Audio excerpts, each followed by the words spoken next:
Welcome to Extraterrestrial Reality. On a recent podcast, I had a special guest on, Jack Connor of YouTube channel Cosmic Road, and we were talking about the ongoing UFO cover-up, among other things. And we also talked about the secret control group that we believe, as along with many other people who have studied the UFO phenomenon, believe is in control within the United States government. And here's what he said. I'm going to play a short clip from that podcast so you can hear what Jack said with regard to the secret control group. And the control group, I think that whistleblower protection could encourage some people on the very periphery of the control group to come forward. And I think that'd be great. That'd be invaluable to get some glimmer of information behind the veil. But the people in the control group, I think that they are committed to their cause. They have something that they believe in. I don't know what it is. Is it for selfish gains? Is it because, like in the X-Files, when it's this elite group that they are personally benefiting from this interaction with the phenomenon? Or is it more selfless? Are they doing this to benefit humanity in this relationship they have with the phenomenon, or whatever they're doing? If you don't want to go there, if you just want to look at the reverse engineering UFO kind of thing, and that's fine. Whatever they're doing, is it selfless or is it selfish? Whatever it is, they seem to be committed to it. They seem to zealously approach it. And so, maybe almost religiously. I mean, they're that committed to it. So how can you breach that level of commitment and secrecy, and a secrecy enforced by that level of commitment? Okay, there you have it. Now, he's saying that for whatever reason, whether it's a selfless reason or a selfish reason, the secret control group is pretty much committed to keeping this a secret, to continue to keep this a secret. Otherwise, we would have known the truth by this point. That's, I guess, is why we have offices like the Arrow office. This is why Congress is now asking questions. This is why people like Lou Elizondo has stepped forward over the last few years. Christopher Mellon, all these people have been talking about this for the last few years because they believe that the human race needs to know the truth already. But for whatever reason, the secret control group continues to keep this secret. Or they wouldn't be called the secret control group, right? But yeah, they're keeping it a secret, continuing, and we don't know what the reason is behind it. Now, it could be for a selfless reason. I mean, we really don't know. Now, I don't believe that, but it could be. I mean, there could be that, hey, there could be some sort of reason that if this was to be let out to the public, that it would cause complete, absolute disaster. And there's data that this control group has that proves it to them, and that's why they're doing it, and they're studying these things in secret. I don't think that's the case. Now, there's some people out there who believe that they're keeping it a secret because of the chaos it would cause in the world. If everyone all of a sudden realized that, wow, there's extraterrestrials here and they've been coming here and we can't really do anything about it, well, a lot of people might freak out. Some people think that's the reason. I don't think that's the reason. My personal opinion, and this doesn't make me right, just like a lot of the things, a lot of my theories, it's all, because everything I usually do on this channel, it's mostly speculation. I think it's because it's selfish reasons. I think that they're trying to reverse engineer these things, and that's the main reason to keep it a secret. I watch a lot of different YouTube channels and listen to different podcasts, and one of the YouTube channels I watch is Richard Dolan. And he of course, he's a historian who's written some books on the UFO subject, including two of my favorite books, UFOs and the National Security State, Volumes 1 and 2. And on one of his recent podcasts, he was talking about, he touched on this in one of his podcasts, and that the secret control group, he's talking about the Wilson Davis memo, for instance, where in the Wilson Davis memo, there was, of course, this Admiral Thomas Wilson tried to be brought in on this secret control group back in the early 2000s, and basically was told he cannot. And then he met with this Dr. Eric Davis, who he interviewed Wilson. It was notes that were taken privately, and Wilson told Davis that, this is, I was basically threatened. If I didn't back off, my job was threatened. And apparently these gatekeepers that Wilson said he met up with, they're basically people that are from from the military-industrial complex, people from weapons manufacturers. They seem to be the people who are in charge. And according to Richard Dolan, he was talking about research that has been conducted by Jacques Vallée. Of course, Jacques Vallée has been studying UFOs since the 1960s. He's been interested in it since the 1950s and has been a researcher since the 1960s into this phenomenon. He's come across evidence that suggests that at some point during Richard Nixon's administration, the issue of UFOs was placed in the lap of a secret control group of these gatekeepers, which is basically contractors to the Pentagon. So in this way, the information it's basically becomes immune to Freedom of Information Act requests, and then instead it becomes proprietary because it's a private companies that have control over this, and basically the Pentagon serves as a bodyguard to this secret control group. So you can't bust into the secret control group. You can't force any kind of information out of them because it's their own personal information. That's how it would be considered. So that's why I think it's selfish. This is to keep this reality from the public. It's a selfish thing. This is not good. I can't see how it could be selfless. But like as Jack Connor points out, for whatever reason, they are committed. This secret control group is absolutely, positively committed to keeping the lid on this thing. Like I said, again, otherwise we wouldn't even have to have these congressional hearings to try to pry the lid off this thing. Now, of course, we have whistleblowers who are going to be, who have been stepping forward and supposedly speaking with Arrow, speaking with Congress, and hopefully some of these whistleblowers might be able to might help us get to the heart of this. But I don't, again, like Jack Connor indicated, that these whistleblowers might only be people that are on the periphery of this secret control group, and they might just not have that access, that power, the power to get the undeniable end-all proof then presented to the public and or Congress, whatever. So that's where I'm at with this. I think that this secret control group, for the reason I think, and I mean, again, this doesn't make me right. Maybe time will prove me wrong. At some point, hopefully, we're going to get to the truth of the matter. I don't think that we should. I know there's, like I've talked about this before, that once the truth comes out, there's going to be lawsuit upon lawsuit upon lawsuit against probably different factions within the government and this group that's been keeping this a secret from the public for so many decades.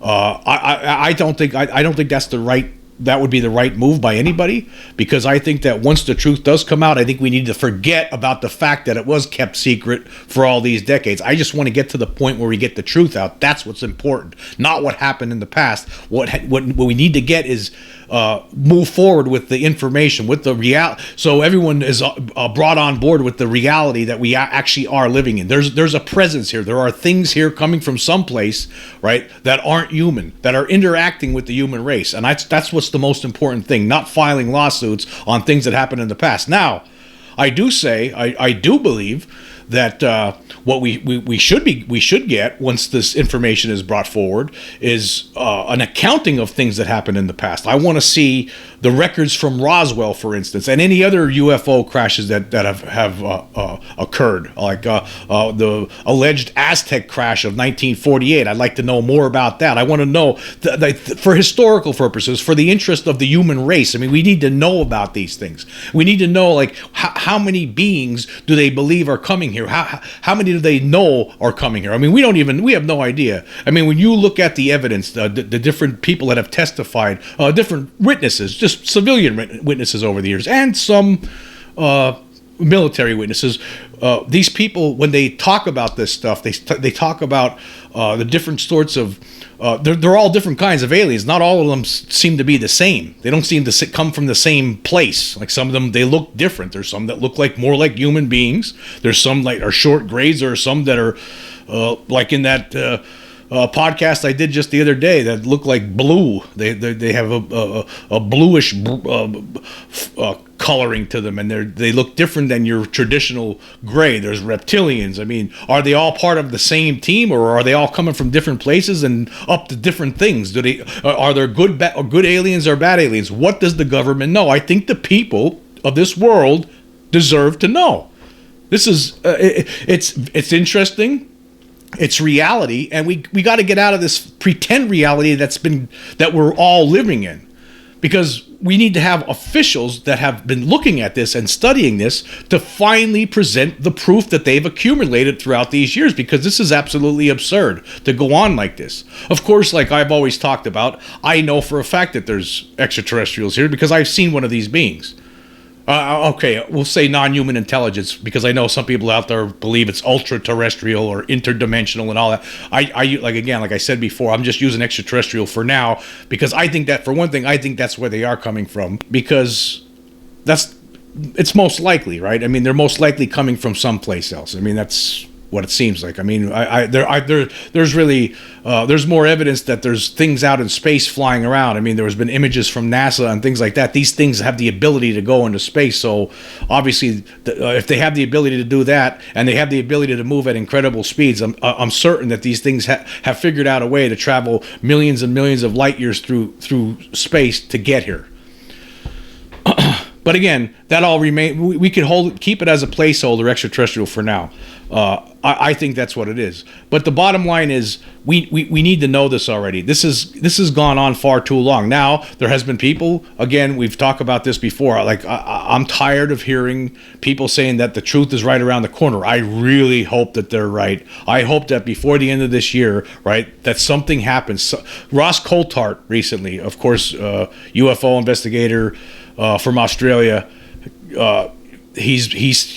He was almost giddy in a recent interview that he did, where he said people just don't realize what's coming down the pike. And obviously, I'm one of those people, because I don't realize what's coming down the pike. Actually, obviously, Ross feels like he is in on something, and he knows something. He's been told something, or something has been presented to him that makes him feel very, very confident that this lid is going to get busted finally off the top of this control group, and we're going to get some information.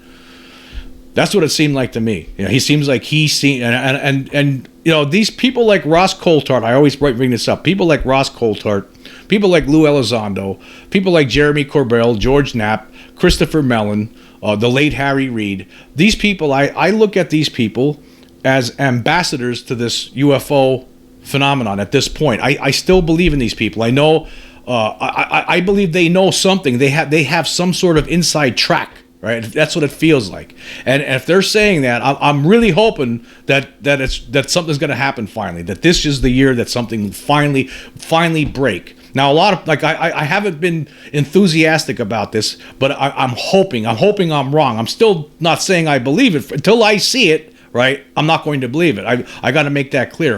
But I'm hoping, I'm really hoping and praying that they are right, because we need to get over this hump already. This is absolutely absurd. The fact that there's an extraterrestrial presence here, that there's beings from other places coming here that aren't human, that have technology that far surpasses anything that we have. It's just we need to know more. The human race needs to be brought in on this secret finally. Right now, some of us, like I said, know that there's something already here, either because we've researched this enough or we've had experiences, right? And we know. And anybody who would do the research, there's only one conclusion that you would reach after you're finished researching it. It's that there's some presence here that's not human, that has advanced technology that far exceeds anything that we have. Now, one of the people that presented a lot of different theories on why for the cover-up is the late Stanton Friedman, and I want to talk about some of the things that he said, some of the reasonings he presented as to why this thing has been covered up for so many decades, and we'll talk about that right when we come back. Okay, we are back. In Stanton Friedman's 2008 book, Flying Saucers in Science, there was a section in a chapter called the UFO Why Questions, where he talks about why the cover-up. and he presents a bunch of different bullet points as to why this cover-up has been instigated and why it continues. And we're going to go through these and talk about them one by one here. Yeah, number one, it says it seems pretty clear. This is starting from page. We're going to go through page 154 through page 159. Okay, in Flying Saucers in Science. And number one, Friedman wrote, it seems pretty clear that the most important aspect of the reality of flying saucers to any government is their advanced flight technology. They are more maneuverable, can fly higher, faster, slower, quieter, and stealthier than anything any country on this planet had then and most likely has now. That has serious national security implications, as does the apparent ability of the huge motherships to get here from other, presumably nearby solar systems.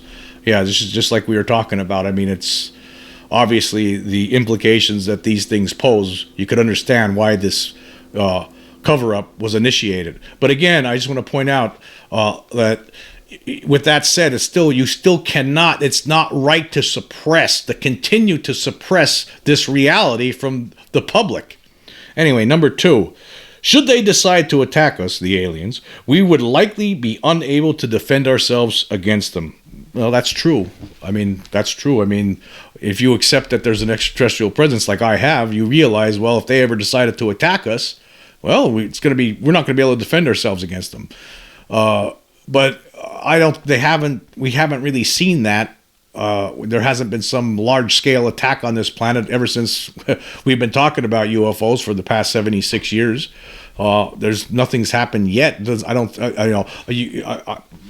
I guess why not know this? Why? I mean, at least put it this way: wouldn't it be better if everyone just knew this, and then, like, say an attack did come, like War of the Worlds style, right? Wouldn't it be better to know that in advance so everyone's just not caught with their pants down once it comes? You know, wouldn't that be a terrible trick to play on the entire population of the world? Well, yeah, there's no such thing as UFOs, and all of a sudden, that's not fair. Number three, if we or any other government on this planet could duplicate their flight capability, we would defeat the military forces of any other country. That government, well, that's no question about it. I think all of us realize that. That governments care about such capabilities is proven by the vast sums of money spent on advanced propulsion, detection, communication, electronic, and intelligence systems for military applications. Yeah, well, of course, any country that. So that's one of the reasons why you would keep this hush hush, because you don't want you don't want to know any other countries to know what you might be working on behind the scenes. And in fact, if you were to release the information and report, yeah, we recovered an alien craft, well, then other scientists from other countries are going to try to, they're going to want to look at that, and you're not going to want to share it with them, and that's going to, could cause fears across the world of, they might want to start dropping nuclear bombs on you, because if you're not going to share this technology and you're trying to develop advanced weapons that you're probably going to use against us in the future, well.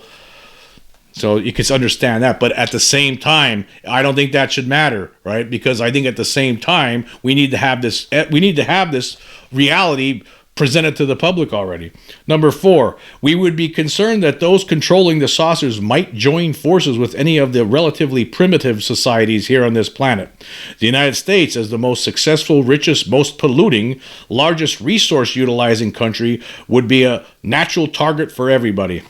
Okay, so I guess I don't know. I'm not sure if I agree. There might be a concern of that, but again, that should have no reasoning behind. That should play no part in the decision to continue to keep this a secret. Number five, if we or anybody else have recovered saucer records and done scientific measurements of the flight capability of these objects and their apparent ability to control the behavior of humans from a distance, as demonstrated by the many good abduction cases, we would try to make sure that no one else could find out what we have managed to learn, just like I was talking about before. Continuing, we would also be very serious about trying to determine, with the use of spies, satellite observations, and electronic eavesdropping, what others have learned on their own and what they have learned about what we have managed to achieve in these areas. For instance, the National Security Agency is a large and competent worldwide eavesdropper, and sophisticated reconnaissance satellites operated by the National Reconnaissance Office monitor all kinds of foreign activities in secret. Past experience says the use of disinformation and misinformation would be standard practice, as in all military confrontations. It doesn't take much study of all the wars to see this. An important part of many sports is the ability to fake out one's opponents. Remember that the basic rule is that one cannot tell one's friends without telling one's enemies, because they also read the papers, watch TV, and so on. Yeah. See, again, it's all about keeping things secret, so you don't show any kind of rival country your cards. So once it's announced by some country on Earth that knows for a fact, and I'm sure that there's quite a few countries that know for a fact that there's an extraterrestrial presence here because they have access to recovered extraterrestrial craft, then everyone knows what they have. And then everyone starts wondering how far they've reverse engineered it, and then everyone else is worried. So that's one of the reasons to keep it secret. But again, this is the biggest story of all time. The world needs to know. Number 6, the people in charge in all countries would be trying to predict what would happen if statements were publicly made that indeed aliens are visiting. It would be dependent on the framework in which the information was presented. Would all countries have to join together to make such an announcement? If they did, how would Earthlings respond? Well, some Earthlings, I could tell you, are going to go ape, like I've talked about before. But I think most people are going to be very, very intrigued, and they're going to want to know as much as they possibly could about what the governments have learned over the decades.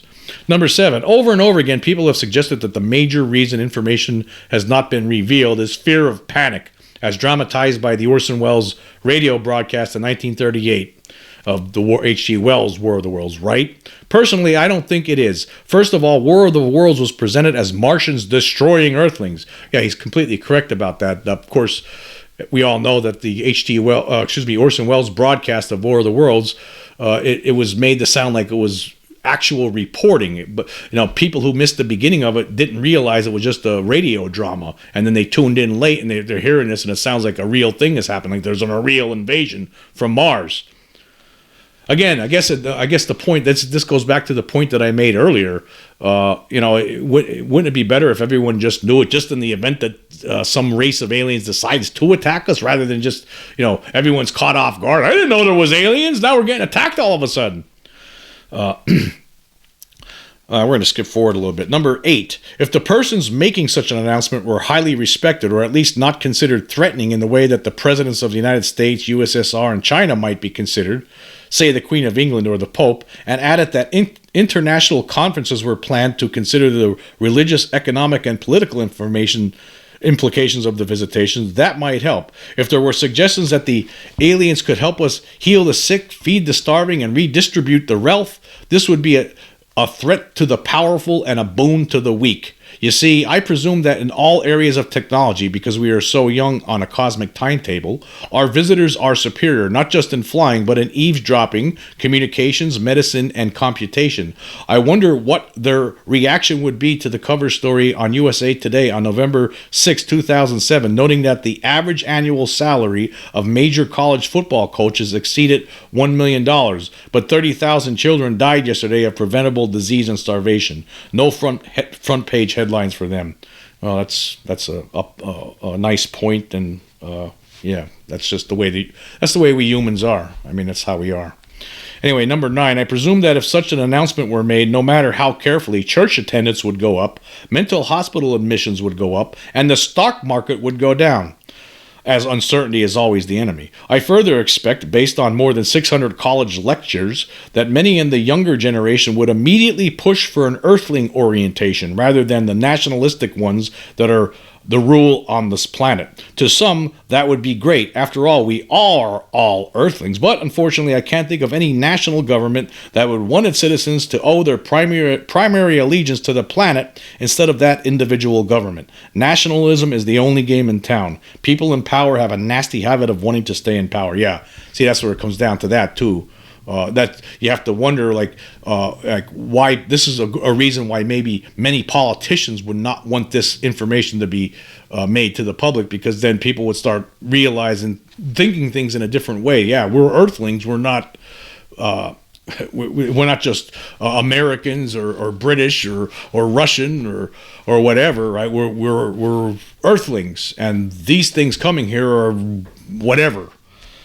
So the people in power don't want you to look at it this way. So that's another reason to keep the lid on this.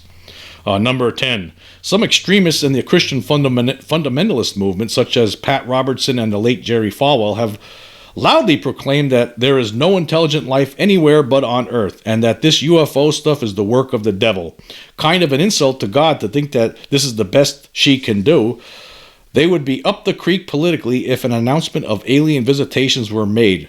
But not all religions have this attitude. Muslims, Hindus, and Mormons, among others, claim that there are other worlds out there. Father Balducci, who works at the Vatican, has appeared at some UFO conferences and made it clear that there is no fundamental reason to reject the notion of visiting aliens. Dr. Barry Downing, a religious leader with scientific training, has found UFO sightings in both the Old and New Testaments, as described in his intriguing book, The Bible and Flying Saucers. He is a MUFON consultant. So that's interesting. So, yeah, of course, there's going to be, in some fundamentalist religions, there'll be some outcry by their fundamentalist leaders. But I think religion overall, we can handle this. I mean, if God, if you're somebody who has believes in God, an all-powerful creator of Earth, then why would it be so hard to believe that that God couldn't have created other beings on other planets? There should be no problem with that. And it looks like a lot of these different religions out there say that as well. Number 11, many people have told me that if aliens are visiting here and we are not visiting there, they must be more technologically advanced than are we. Well, of course. Surely that means that soon we would discover new methods of energy production, which would do great damage to the oil, gas, and coal industries. We would discover new methods of ground and air transportation and new and improved techniques for communication and computation. In other words, there would be economic chaos. I recall that in the late 1980s, the Western countries were urging the Russians to have elections and democracy and capitalism, and everything would be great. They achieved those ends, and economic chaos ensued because they had no middle management and no built-in systems. For some time, until world oil and gas prices went through the roof, they were not better off. Yeah, that's one thing you got to remember. There's going to be a lot of the people at the top, the people in control of the fossil fuel industry. They're going to be very upset if we were to come up with. They don't like coming up with new technologies that would take our reliance away from fossil fuels, because then that affects their bottom line. So you can understand that. There's a lot of reasons why some people want to keep this a secret. Number 12, I have personally heard of 7 instances in which military planes chasing flying saucers were never heard from again. The chasing isn't surprising in view of the official United States Air Force 1952 orders to shoot them down if they don't land when instructed to do so. If I have heard of 7 such incidents, then surely there have been a great many more. One can perhaps understand the reluctance of the government to admit that such losses had occurred, even though Major General Roger Ramey admitted in 1952 that more than 300 interceptors had been scrambled. Impotence in the face of intruders is not something that governments want to admit. The military didn't tell families of lost airmen what happened to the pilots, and pilots, hearing that their colleagues had been zapped, might have been very reluctant to take offensive action against aliens. So there's another reason, because, I mean, the government doesn't want to admit that they can't do anything about these invaders. But again, none of these reasons, to me, as far as I'm concerned, that's why I think the reasoning has to be, it's for selfish reasons. It's for the people in power to remain in power. It's to keep us where we are, to keep the thumb on us, like it is, like it's been, right? It has nothing to do with I mean, Jack's, Connor, when he made that comment, he's saying he doesn't know the reason. He said it could be selfless, it could be selfish. I don't believe it's selfless. I just don't see it. I mean, I don't believe that. I think at this point it's absolutely has to be for selfish purposes, to keep this reality from the public, this incredible discovery, this incredible reality, to keep this the reality that there's an extraterrestrial presence here. That it's up to something. We don't know what exactly, but it doesn't matter, right? It doesn't matter. We should all be brought in on this secret by this point. Instead, what happens when there's any kind of proof or any kind of evidence that is brought forward, it's always, we're told, oh, that's not what really happened. When you think about it, people like John Greenwald from the Black Vault, who's always filing these Freedom of Information Act requests for information about UFOs, and a lot of times he'll receive documents and there'll be a whole bunch of things blacked out. I don't even think if that stuff wasn't blacked out, I don't think there'd be any information in any of these documents, right, that do get released to the public that would show that there's an extraterrestrial reality. I think that all of that stuff, the stuff that he's getting, right, is stuff from the military, like the just the sightings, the strange objects and things like that. They're to me, that's on the periphery of this. I mean, even if they were to show you what's in those documents, even if they were to come right out and say we don't know what these objects are, right? We still will not get the true answer that it's extraterrestrial. That's because the good stuff, right? All the good information is sent to that to the gatekeepers. That's where it goes. Like all the gatekeepers, the people that Admiral Wilson was telling Eric Davis about. That's where it's at, right? And it's all proprietary because they're the ones sitting on that. So there's no Freedom of Information Act request. It could, in the end, it will absolutely do nothing. Again, even if some of these documents weren't blacked out, it still wouldn't be enough information to come to the conclusion that this is extraterrestrial. There's going to be nothing in there that states that it's extraterrestrial, because all those documents, I believe, for decades now, and probably even the ones that before this was established, before this gatekeeper group was established, anything that would tell the public that this is extraterrestrial, all that information has become proprietary now, and we were not going to get access to it. I don't know how we're ever going to get pry the lid off this. Hey, again, like I said before, I hope that these people like Ross Coulthart, I hope he's right. I hope all these people that's saying disclosure is going to happen this year and within months, I really hope they're right. But again, right, until I see it, I'm not going to believe it until I see it. But I'm still hoping. I'm hoping against hope for it, just like I'm sure a lot of you are. Anyway, until next time.